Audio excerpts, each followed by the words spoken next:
Bonsoir à tous et bienvenue aux Açores, la 4e manche du championnat d'Europe des rallyes. Et parmi les 10 manches que compte cette année 2016, un rallye sur terre comme en Grèce, lors de la manche précédente. On a signalé, évidemment, on l'a su lors de ce week-end, que le rallye de Lettonie, le rallye Liepiaja, se déroulera en septembre dans ce calendrier 2016. L'archipel des Açores, sensiblement équidistant entre Lisbonne et New York, au beau milieu de l'océan Atlantique.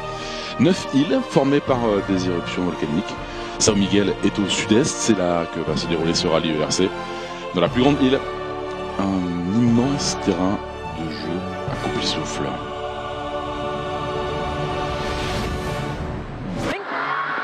Et avant de vous compter la dernière journée de ce rallye, revenons tout d'abord sur les faits marquants des premières journées avec la première des deux manches disputées.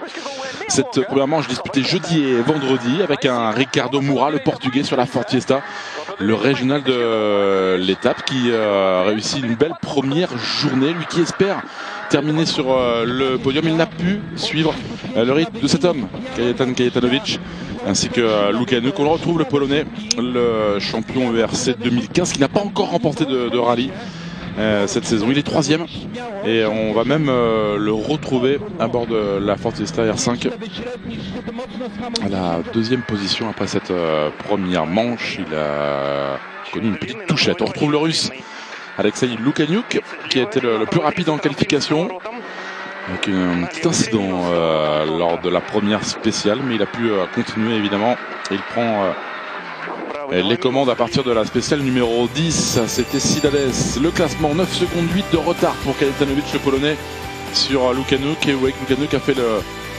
l'écart avec Ricardo Moura, qui est 3e à 40 secondes et 8 dixièmes exactement. Fantasy 6e, Vodka 7e.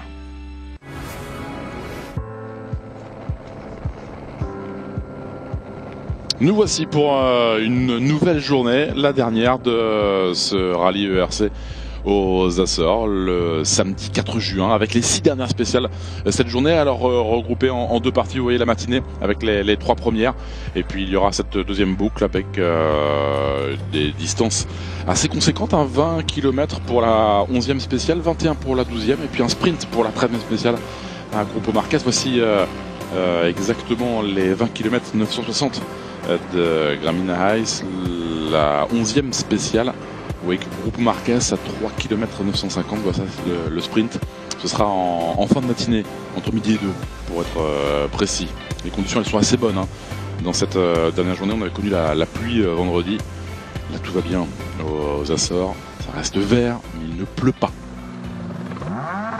Et on va se retrouver avec une étonnante bagarre, évidemment, pour ce podium. Voici la spéciale numéro 11, longue de 20 km 960. On retrouve Ralf Simarsis sur la Skoda Fabia R5, avec quelques soucis, quelques erreurs pour Simarsis, quelques petites erreurs de pilotage. Pas forcément très rapide dans cette première spéciale de la journée. Il va perdre 13 secondes sur Moura. On retrouve Ricardo Moura. Ricardo Moura, 3e au général. Des petits soucis d'adhérence en cette matinée. On va le retrouver 2 secondes moins rapide que Lukanuk, qui a réalisé le meilleur temps sur cette spéciale numéro 11. Kajetan Kajetanovic, le polonais, sur la Ford Fiesta R5, avec un petit souci, même un gros souci pour le champion en titre, pour celui qui domine le classement général pilote. Problème de transmission pour Kajetan Kajetanovic. Il va perdre 1 minute et 47 secondes sur Lukanuk. C'est un fait très très important dans cette journée finale, l'épilogue de ce rallye des Açores. Et on peut le comprendre, c'est presque terminé pour ses espoirs. Lui qui n'a toujours pas remporté le moindre rallye dans cette édition 2016 du championnat ERC.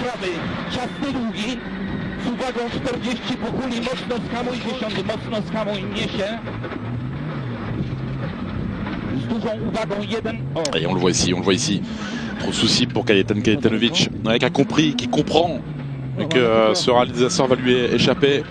On le répète, 1 minute 47 secondes de perdu sur Lukanuk dans cette spéciale.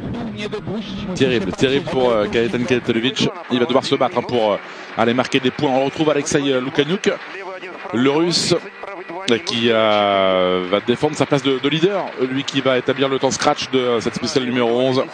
Et vous l'avez compris, la bataille avec Kajto est terminé pour la victoire finale. Alors désormais, Alexei Lukanuk, il va posséder 43 secondes sur Ricardo Moura, qui est le nouveau deuxième au général. Ricardo Moura, Simarsis est troisième à 1 minute et 20 secondes.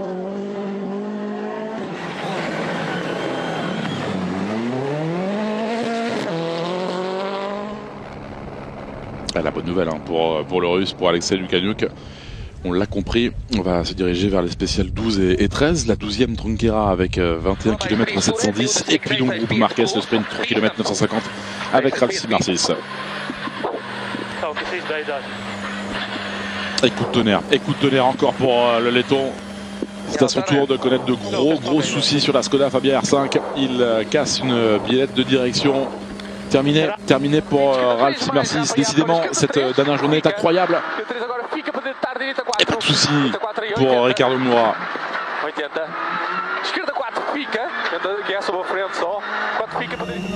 Et le pilote de la Ford Fiesta R5 qui comprend à ce moment du rallye qu'il peut frapper un très grand coup, Ricardo Moura. Direita 2 para a esquerda 2 e lomba para a direita 4 mais que abre. Lomba para a direita 4 mais que abre. Para a direita 3 menos. 4 mais para a direita 3 menos. Não corta estreito. 60. Il a grandi sur ses routes, il a grandi sur ses pistes, Ricardo Moura, qui va établir le meilleur temps, le temps de référence lors de la spéciale numéro 12. On va le retrouver 9e lors de ce sprint de Grupo Marquez sur 3 km 950. Deuxième au général, Ricardo Moura. Tout simplement avec la numéro 18, la Ford Fiesta R5.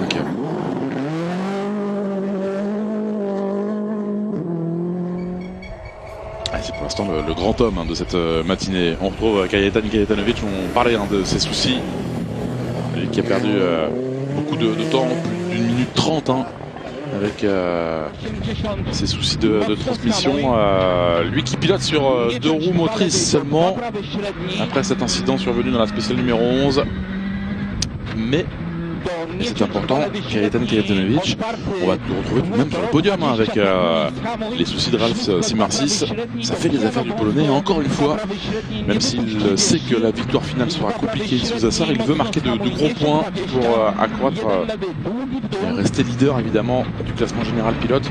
Pour son avance, ce sera difficile. En tout cas, ne pas connaître de soucis de ce niveau-là. Et c'est ça la difficulté pour Kajetan Kajetanovic, il doit rester concentré malgré ses grands soucis. Alors des petits soucis pour Alexei Lukanuk, décidément, pour le Russe, avec peut-être une mauvaise prise de notes. Voilà, et quelques déboires pour Alexei Lukanuk avec ce attaqué plus que ça même, parce qu'il a tapé sur ce talus à gauche. Sans conséquence, il va pouvoir repartir voilà, pour se dégager de la poussière, pour faire demi-tour. 6e temps de cette spéciale numéro 12 pour Alexei Lukanuk. Et meilleur temps de la super spéciale numéro 13. Ça va pour Alexei Lukanuk, qui conserve 25 secondes 3 d'avance sur Ricardo Moura. Il reste leader du général provisoire, Alexei Lukanuk, sur la Ford Fiesta R5.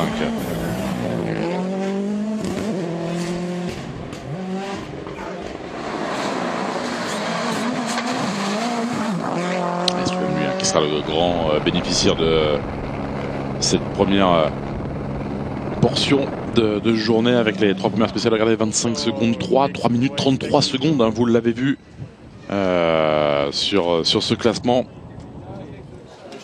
Et il y a 30 minutes où ici à Ponta Delgada, tous les spectateurs peuvent apprécier leur héros. Et Kajetanovic, on le disait, 3 minutes 33 secondes derrière Lukanuk. Il est 3e du général. Alors il est temps pour son équipe du Lotus Rally Team de réparer la Ford. Le cardan avant gauche cassé lors de la spéciale numéro 11. Et vous l'aurez compris, le but ultime pour le champion ERC 2015, c'est de finir ce rallye et de marquer de gros points. Et je pense que ça montre la difficulté de ce rallye et combien ce championnat ERC est difficile. On se retrouve dans quelques instants pour suivre les 3 dernières spéciales de ce rallye avec du beau spectacle. Ne bougez surtout pas.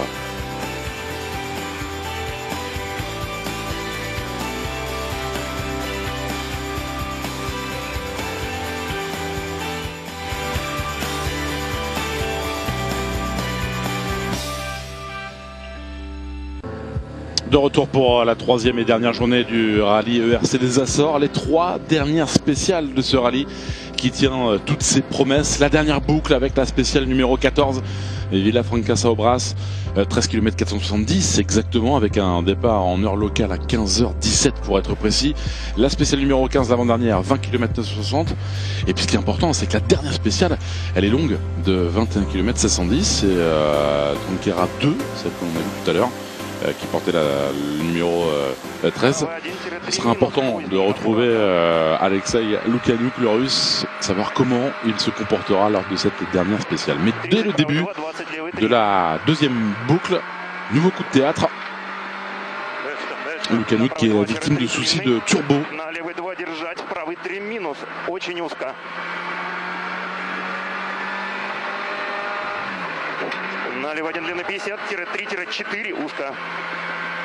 Les soucis de turbo, plus de puissance pour le russe qui va évidemment ralentir l'allure au ralenti ou presque.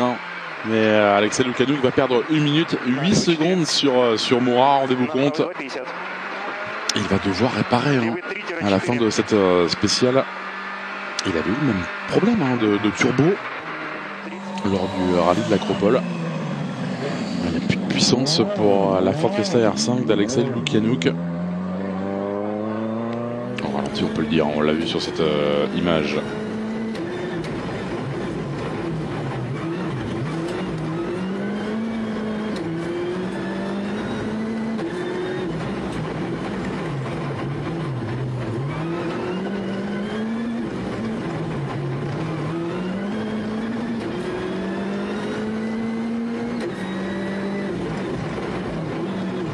Et ça reste très impressionnant pour qui la bonne affaire. Pour lui, évidemment, pour Ricardo Moura, autre pilote Ford Fiesta R5. Il est à ce moment-là le leader à la maison, évidemment, avec 42 secondes 7 d'avance sur Lukyanuk, 3 minutes et 6 secondes d'avance sur Kajetanovic. Et rendez-vous compte, s'il remporte ce rallye, il deviendrait le premier pilote originaire des Açores depuis Raúl Mendoza en 1971 à remporter ce rallye sur cette terre. On retrouve Kajetanovic, le Polonais. Et après les problèmes de Lukyanuk, est-ce qu'il peut aller chercher cette 2e place au classement général? Lui qui va établir le temps scratch de la spéciale numéro 14, l'antépénultième de ce rallye des Açores. Alors le défi paraît insensé, mais avec les soucis de Lukyanuk, pourquoi pas? On retrouve le russe à l'attaque dans cette spéciale numéro 15 l'avant-dernière, avec la pluie qui fait son apparition. Elle est longue de presque 21 km cette avant-dernière spéciale. À l'attaque, Alexei Lukyanuk. Il a pu réparer à la fin de la spéciale numéro 14 et tout semble très bon. Il va même établir le meilleur temps avec 21 secondes 2 d'avance sur Ricardo Moura. Attention, rien n'est fait. Il reprend 21 secondes. Alors on a parlé de ces 42 secondes 7 d'avance pour Moura sur Lukyanuk. Et désormais Lukyanuk est à 21 secondes et demie, 21 secondes 5 derrière Moura. Et lorsque vous pensez que la dernière spéciale, la numéro 16, est longue de 21 km, et si vous dites que Lukyanuk est plus rapide d'1 seconde par kilomètre, 21 km, 21 secondes de retard, ça peut être absolument fantastique et ça peut nous donner un final absolument incroyable sur ce rallye des Açores.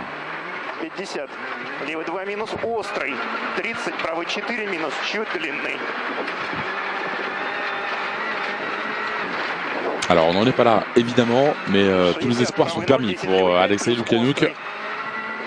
Revanchard après ses soucis de turbo. Et à l'attaque vraiment, ça reste très impressionnant. Et vous voyez qu'en différents endroits, on retrouve des conditions différentes. Allez, un petit mot des juniors avec l'Allemand Marian Griebel sur l'Opel. Alors, R2. Leader au début de cette journée. Problème problème, c'est qu'il va avoir des soucis face au Portugais Gago lors de la spéciale numéro 11 et il va être accidenté lors de la spéciale numéro 12. C'est finalement compliqué ici pour Marianne Gribble qui va perdre tous ses espoirs. Ici on revoit voilà, lourdement accidenté même. Alors pas de souci pour les pilotes, son copilote qui sont sortis indemnes, mais ça tapait fort. Ça a tapé bien fort et on voit tous les spectateurs qui sont venus prendre des nouvelles. On a même aperçu Rockland et Gago prendre des nouvelles de Marianne Gribble. Déçu, forcément déçu, le pilote allemand. Steve Rockland, que l'on retrouve. Elle avait connu le podium l'année passée ici même et il va terminer 3e en junior. Et pour la première fois au volant de la Ford Fiesta R2T. Voilà le beau travail de Steve Rockland. On va retrouver le Britannique Chris Ingram sur notre Opel. Alors lui avait remporté ce rallye en junior. Alors vous avez vu la voiture de Marianne Gribble. L'année passée il pilotait une Peugeot. C'est le seul pilote du team Opel Junior à se classer sur le podium ici même. Il va terminer 2e à 1 minute 12 du vainqueur.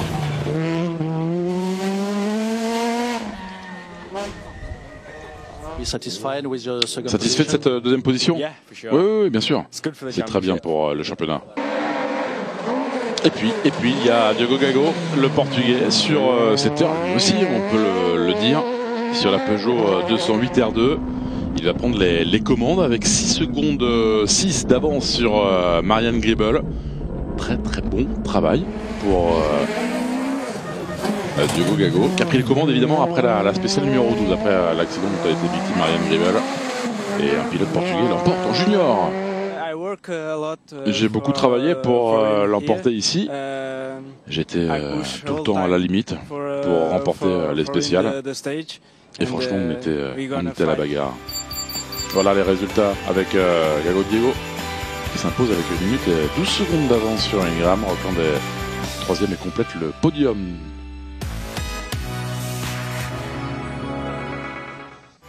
Dans quelques instants, vous allez suivre l'épilogue de ce rallye ERC2 des Açores. La grande bataille entre Moura et Lukanouk dans quelques instants. Le Russe peut-il le faire? C'est toute la question. C'est dans quelques instants.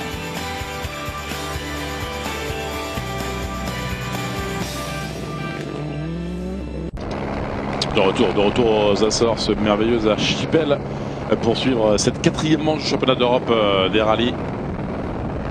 Le rallye ERC des Açores avec quelques nouvelles en catégorie ERC 2 et on trouve Czuczala, le Polonais, qui va réussir encore une super performance, qui va une nouvelle fois remporter ce rallye dans la catégorie ERC2, se classant 13e du classement général avec Ruben Rodriguez sur la Mitsubishi Lancer Evo.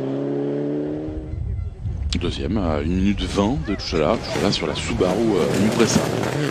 14e au général, une place laissée par au général. 13e pour Czuczala, 14e pour Rodriguez. On retrouve l'Argentin Juan Carlos Alonso également sur une Mitsubishi Lancer Evo. 3e du général dans cette catégorie ERC2 à 5 minutes 20 du leader.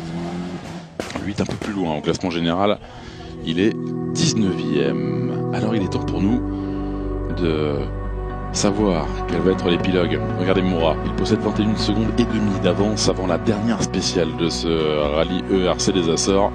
La spéciale de Trunguera, 21 km et 710 mètres exactement. Lukanouk est à 21 secondes. Le Russe peut-il le faire? Voyons cela. D'abord avec Kajetan Kajetanovic. Le Polonais, lui, est 3e du général. Il aura vécu un rallye assez compliqué, mais il va marquer ses points importants en se classant 3e. Important pour le championnat. On parlait des 3 minutes et 33 secondes de retard pour Kajetan Kajetanovic. qui limite les dégâts. Voici Ricardo Moura avec une foule en liesse évidemment. Il est le 8e à s'élancer sur la route. Lui qui domine, on le rappelle, qui est premier au classement général provisoire, qui attaque vraiment.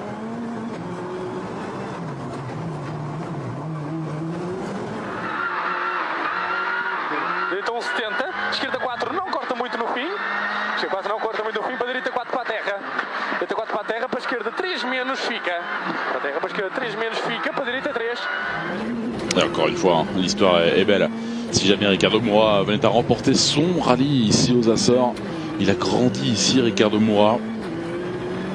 Il n'avait pas été récompensé. On le sentait prêt, hein, il nous en parlait évidemment. Alors il va voir ce temps pour Ricardo Moura, on le rappelle, 21 secondes et demie d'avance pour Ricardo Moura sur Alexei Lukyanuk.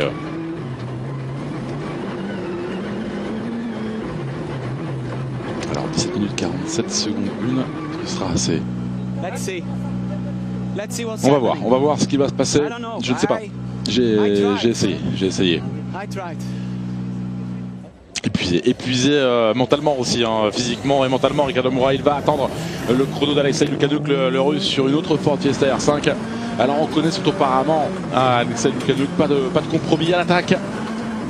Il prend tous les risques. Alexei Lukyanuk, on parlait de cette seconde à avaler tous les kilomètres pour gagner 21 secondes, c'est son retard.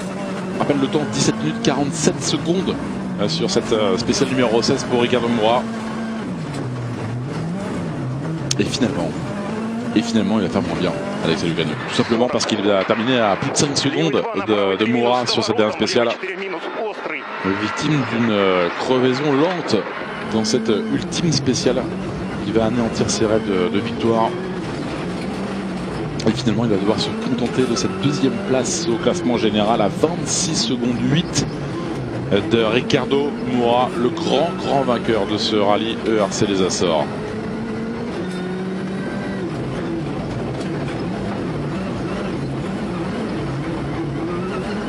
Malgré la crevaison, il est à l'attaque. Hein. On voit Alexei Lukyanuk qu'on va écouter, qui va être sportif évidemment. Qu'est-ce que je peux dire? On a essayé, mais on a eu une petite crevaison au pneu arrière gauche. Je n'ai pas essayé de ralentir, je n'ai pas ralenti, mais Ricardo a fait un superbe boulot sur cette dernière spéciale également. Incroyable dénouement pour le héros local. Ricardo Moura l'emporte à la maison. Le dernier pilote originaire des Açores à remporter son rallye est Raúl Mendoza avec la BMW 2002. C'était en 1971, c'était il y a 45 ans. Rendez-vous compte, victoire de Ricardo Moura. Elle est belle, très belle cette joie. Le classement général final, 26 secondes 8 d'avance pour Moura sur Lukyanuk. 3 minutes 23 d'avance sur Kajetanovic. Botka est 4e, Orsak le Tchèque 5e devant des Portugais, Meirelles, Rego Junior, Fontes, Teodosio et le Tchèque Tutslak. Bravo à Ricardo Moura. Cap de fin sur cette 51e édition de ce rallye des Açores. Prochain rallye dans le calendrier du championnat ERC, ce sera en Belgique sur asphalte à Ypres du 23 au 25 juin 2016. A très vite donc, bye bye.